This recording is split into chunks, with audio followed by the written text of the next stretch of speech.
Hi, my name is George Dagnino. I'm the editor of the Peter Dack Portfolio Strategy and Management. Using the latest data, I would like to show you what the business cycle is saying about commodities, interest rates, the US and global equity market. This is the business cycle. Why is important? It's important because if we are in this area here, this is a very dangerous area where all asset classes are really sinking. So we have to understand, are we here or are we in phase one when the business starts and people are making more money, business is growing, production is growing. Here is when everything is so good that interest rates, inflation, and commodities are rising. This is where the sort of tricky part, because of the rising inflation, consumer demand starts slowing down because of the slower growth in income after inflation. Business doesn't recognize what is happening. They keep on building, inventory rise, and then you see commodity earnings coming down, cutting production, cutting employment, cutting everything, until we get into this area where the rising cost and too much inventories lead to a very pretty ugly contraction, not only in business, but in most asset classes. So let's see what happens now. Are we in phase four, which is the most dangerous part of the business cycle? What I would like to do is go through all these indicators and see what they're telling us, if we are in phase four or some other phase of the business cycle. This chart shows two curves from 2018, the pre-pandemic level. One is the yield curve, and the other one is the monetary base. These two measures show the amount of liquidity in the system, the direction of the increase in liquidity. As you can see here, they both went up during the pandemic, and now they are coming down because they're reflecting slower liquidity. So what we saw before up to 2021 was because there was an immense injection of liquidity by the Fed and the government. But now that this liquidity is being drained, this has an effect on the markets and on everything. Let's see how. Why is liquidity important? Well, liquidity is important, this red line, because the increase in liquidity, of course, helps business to grow faster and improve profits, the blue line. But when liquidity declines and business slows down a little bit, profits decline as well. So the fact that liquidity is still coming down, profit are likely to slow down and even decline in the coming months.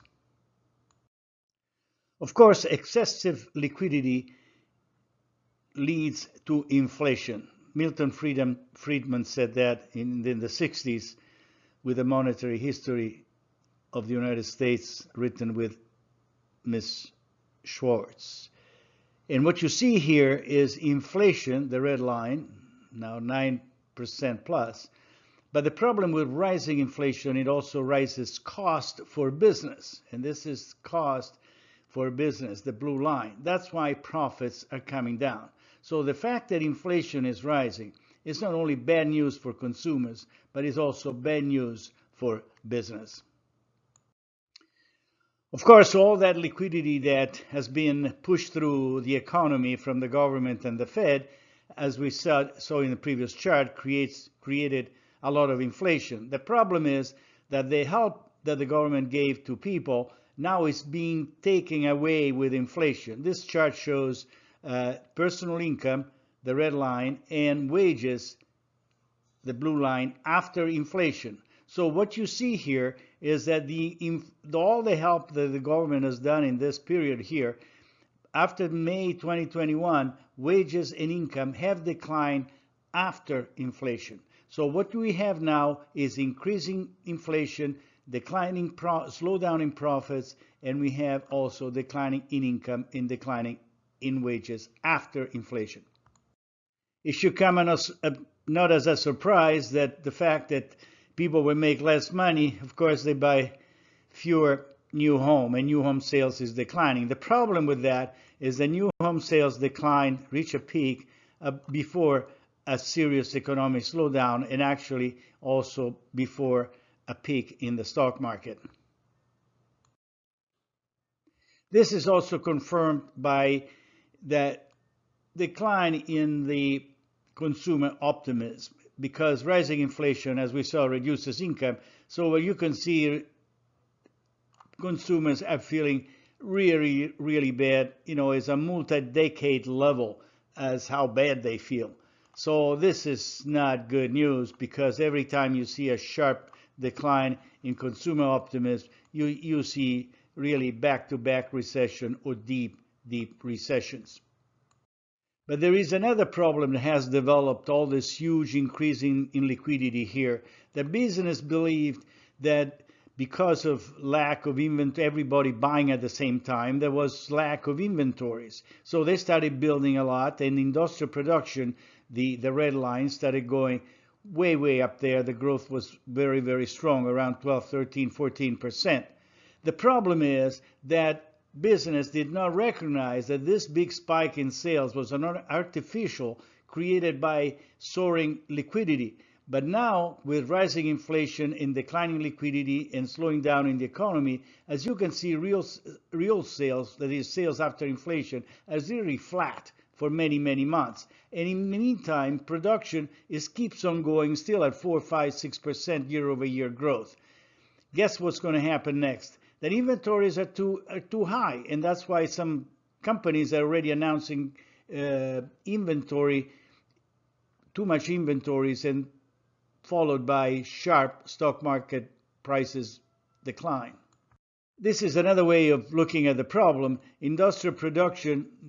Inventories rising because business believe that, gee, all this demand is good growth. No, that demand was artificial, created by very short, tremendously huge stimulus by the Fed and by the government. But now sales are slowing down, as we saw, and as you can see, inventories are rising faster than sales.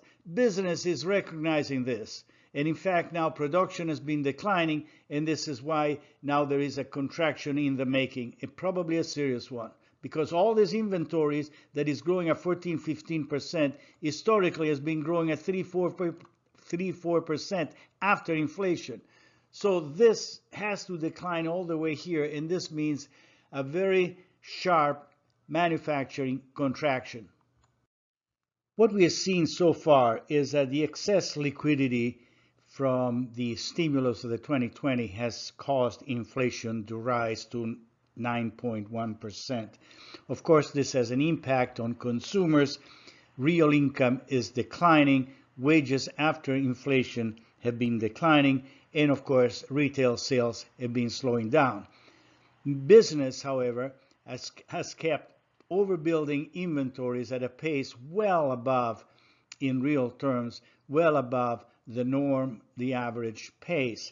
So what is happening now, that business is recognizing that they overstocked the shelves, and now they're cutting production. We are just at the beginning of that. And how do we know that? Well, you can see from commodities. As you can see, beginning in 2022, commodities are beginning to really having some problem, from copper, lumber, because of real estate, crude, because of industrial production, nat gas, and even soybeans. I put soybeans because sometimes we think that the weather, the water, or something else the creates artificial prices in agriculturals. But my point is, agriculturals follow the same pattern of all the other commodities. In fact, the fathers of the business cycle used to say that always beware of the commodity that goes up by itself when all the other commodities are going down. Chances are that commodity is going to follow the pack. So this weakness in commodities is reflecting the beginning of the retrenchment in manufacturing, with the attempt of controlling inventories. And of course, when you want to control inventories, you produce less and you buy less commodities. And this is what is really happening. In this cycle, gold is behaving very much like all the other commodities. As you can see, went up and now is weakening. The gold miners are also very weak. And I just would like to suggest that while this behavior of gold miners, overall commodities, and Bitcoin is all caused by the first graph that I showed you, which is a very sharp slowdown in liquidity, financial liquidity in the system. So how are the stock and bond market reacting to this trends? Well, this is a chart showing the ratio of the SPY, the S&P 500, divided by the 30-year bond prices. And below is, let's call it strategic indicator, whatever that means. But anyway, what this chart is showing, that when the ratio decline, that means that bond prices are stronger than the S&P 500, like here, like here, like here. This means that you're doing well, much better by investing in bonds than investing in the S&P 500. So let's see what now this curve is saying, that when this curve declines, this curve declines. When this curve declines, this curve also declines. When this curve peaks and declines, this curve peaks and declines, showing that bonds outperform stocks. Well, look at what is happening now. Now in 2022, in the last several months, with the economy slowing down, commodities declining, the market is saying that bonds are beginning to outperform stocks. Let's keep that in mind. What about the US and global business cycle? Well, this is the business cycle published by the OECD, and as you can see, has up, down, here, up, and now has peaked in 2021. Strangely enough, coincidentally enough, I should say, when that curve on the first slide shows that liquidity has been declining in the United States. Now, the PMI business cycle, as published by Mich, shows the same business cycles here, going up, down, up, down, up, down, up, and its peak. So this is a different time series, but yet has the same turning point that the global business cycles. In other words, the US business cycle has the same turning points as the global business cycles. What about China? Well, look at this. China has exactly the same turning point with the beginning in 2020 as well.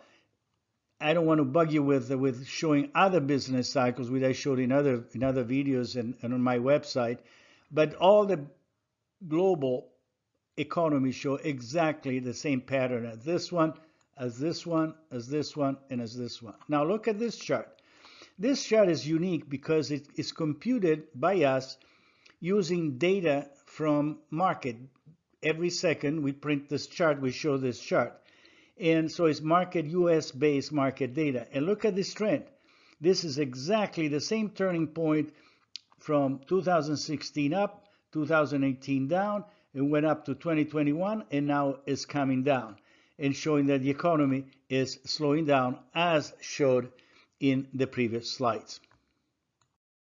In the previous slides, I told you that all the business cycles are perfectly synchronized. What about the equity markets? And the equity markets are exactly the same thing, because the equity markets reflect the business cycle in each country. Now, as you can see, there are turning points, turning points, turning points, and turning points. And the same thing in South Korea, same turning points. In the emerging markets, same turning points, same turning points, same turning points. UK, turning down, down, down, and now they're all coming down. Right now, they are all coming down. Not only that, but if you look at this as the peak in 2007, and this is the peak in 2007, and this is the peak of 2007, the great financial contraction, and this is the peak of 2007.